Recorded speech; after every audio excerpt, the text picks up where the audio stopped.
This might be a long shot,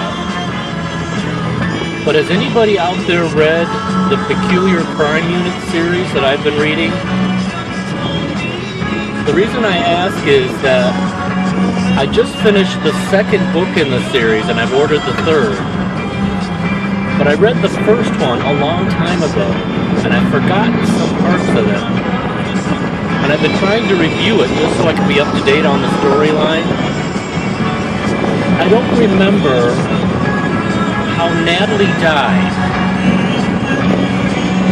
There's some discrepancy about her falling off of a bridge, but it seems to me that I remember that maybe she jumped off of it to commit suicide. Does anybody know what I'm talking about? Can you help me refresh my memory without having to reread the book? That's really what this is about. Bye. Hello again. It's a beautiful day today. Thank God.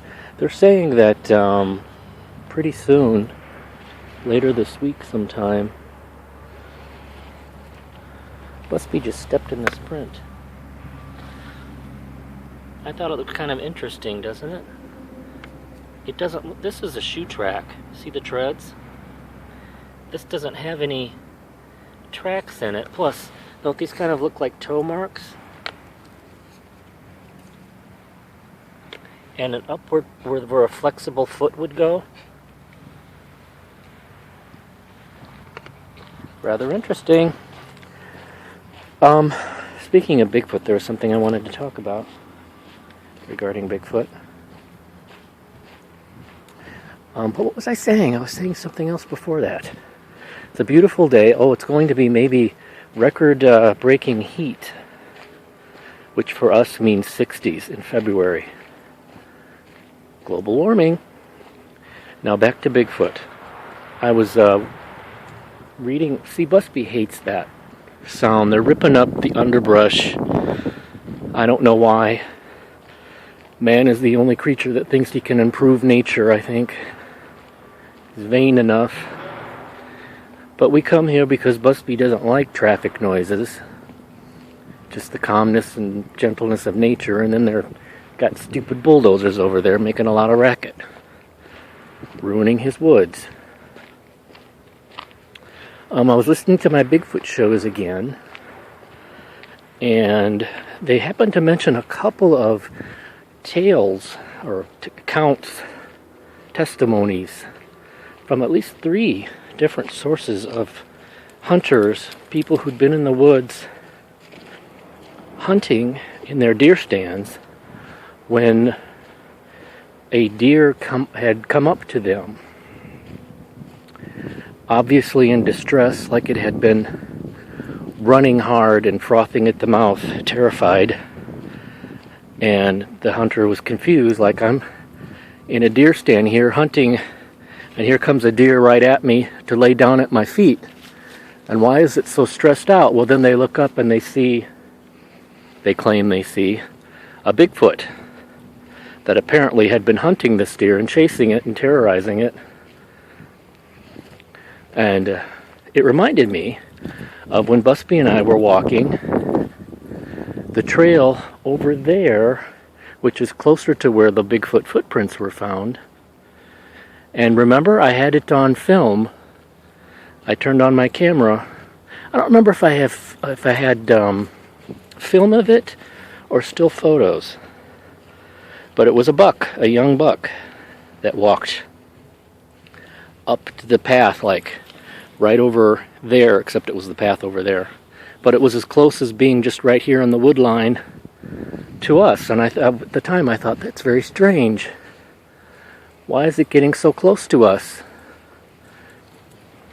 And I wondered if maybe something was wrong with it, if it was sick, or, oh, now the ground is turning wet. I thought we were going to get away with having a solid place to walk, Busby.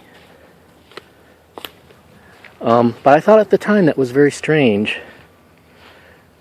And I don't remember it looking stressed. It wasn't frothing at the mouth or panting like it had been chased or hunted. But it just made me wonder. Maybe I should go back and look at that video footage if I had it, or just the still pictures to see if there's any hulking black figures in the background that I didn't notice at the time. You never know. Now I'm self-conscious of my laugh because Jasmine made fun of it in her parody of me. So now I think I laugh too much, or I laugh weird or something. Somebody carved a word in here. H. It doesn't look like hello. H-E dash. I can't see what it says. Hi. Anyway, let me think. So that series of books that I've been reading, the Peculiar Crime Unit, it's a good series. It's very quirky. It's very British. It's about two elderly British detectives, and one of them who's more peculiar than the other one, Bryant, very eccentric. His contacts include witches' covens and odd characters, and he's sort of a genius in the way that he solves crimes. He connects it all back to obscure references and occult connections and this and that. And his partner is kind of a dandy, sort of the opposite of him in every way. And they tease each other and they make fun of each other, and their unit has become called the Peculiar Crimes Unit because they get the cases that the regular police won't handle. The regular police takes on the gangs and the drugs and all of that. In their Peculiar Crime Unit, it's these weird cases with odd surroundings that nobody can solve. So it's a fun read. I think the author is Christopher Fowley, and they're the Peculiar Crime Unit series, the cases of Bryant and May.